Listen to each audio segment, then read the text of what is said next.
Welcome back to Explaining Everything, the channel where we dive into the stories and mysteries behind everyday things.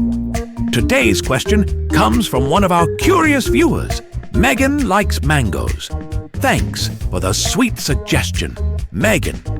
You asked, where did the tradition of eating cake at birthdays even come from? Great question. If you've ever found yourself staring at a frosting-covered tower of sugar while someone sings at you off-key, you might have wondered, why cake? And why must it be on fire? So if you've ever blown out candles, you're in luck, because we're slicing into the past, right here on Explaining Everything.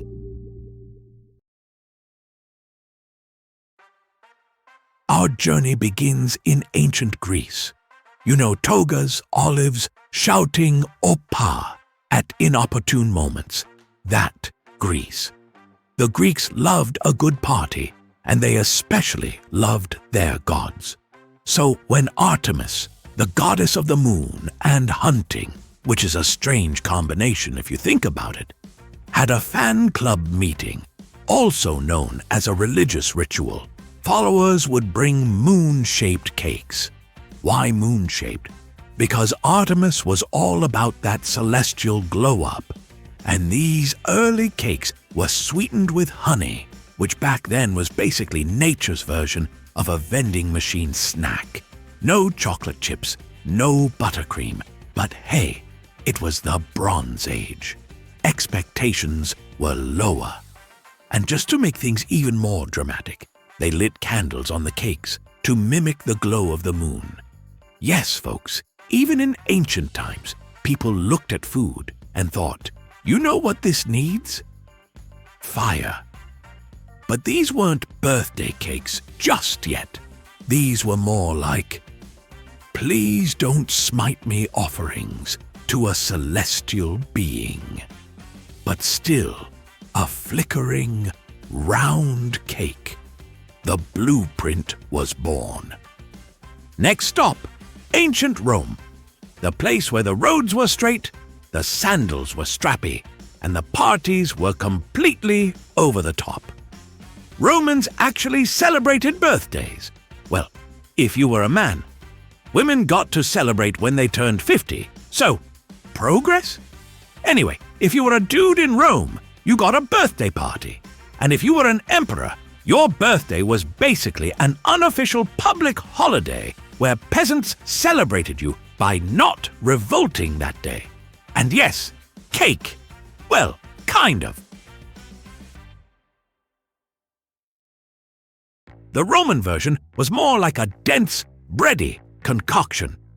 Imagine someone tried to make banana bread, but forgot the banana, the sugar, and half the joy. They made it with nuts, honey, and flour, which sounds okay until you remember that Roman hygiene standards were flexible.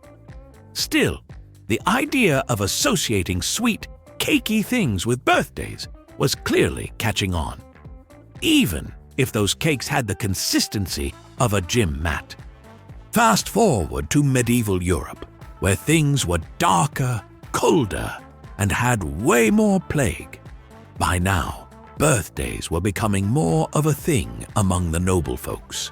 You know, people who owned land, wore 17 layers of clothing at all times, and casually used swords to settle lunch disagreements. These lucky nobles sometimes celebrated birthdays with what they called cakes, which were, let's be honest, more like bread loaves that got promoted. Imagine a sourdough loaf being told, "Congratulations, you're a dessert now." They'd add spices and maybe dried fruits if they were feeling fancy. No icing, no fondant, no edible glitter. It was the kind of birthday cake that made kids cry.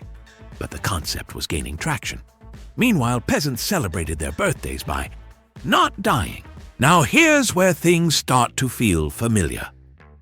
Let's hop over to 18th century Germany, the land of sausages, philosophical despair, and extremely efficient birthday planning. The Germans invented something called Kinderfest. It was a party thrown for children, which at the time was revolutionary because up until then, kids were mostly ignored unless they were working in a field or being used to test the temperature of bath water. During Kinderfest, kids were given cake, and not just any cake, birthday cake, round, sweet, layered, and most importantly, lit on fire with candles. Each candle represented a year of life, and blowing them out was supposed to carry your wish to the heavens, or at least into the general direction of the ceiling. And so, the modern birthday cake was born.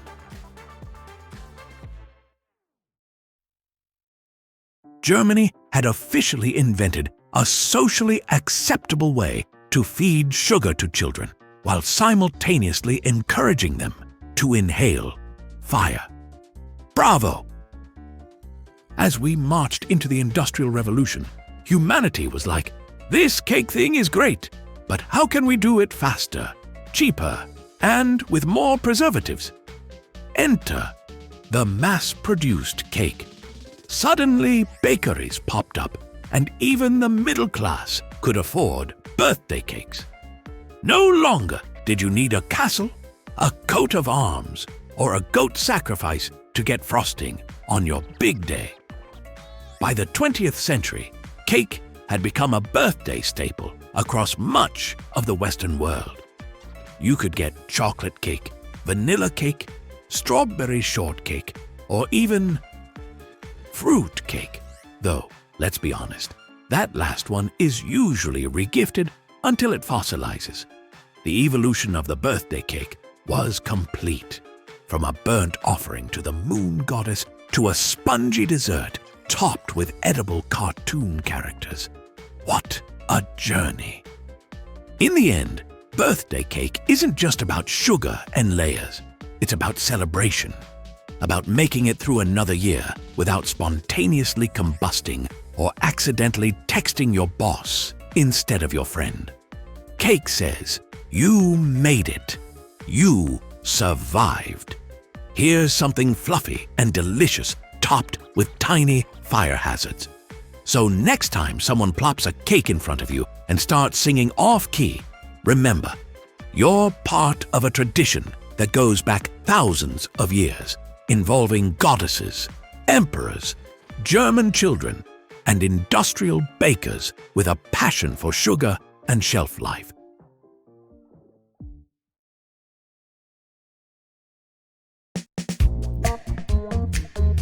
And that's where the tradition of eating cake at birthdays began.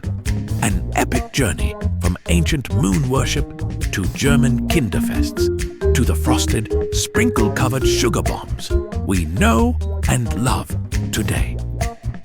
If you enjoyed this video, don't forget to like and subscribe and hit that notification bell. Also, if you have suggestions for our next video, feel free to share them in the comments below. We'll be sure to give you an acknowledgement for your contribution. Thank you for tuning in, and join us next time here in the channel that answers all the why, what, who, where, and how questions you've always wondered about, here on Explaining Everything.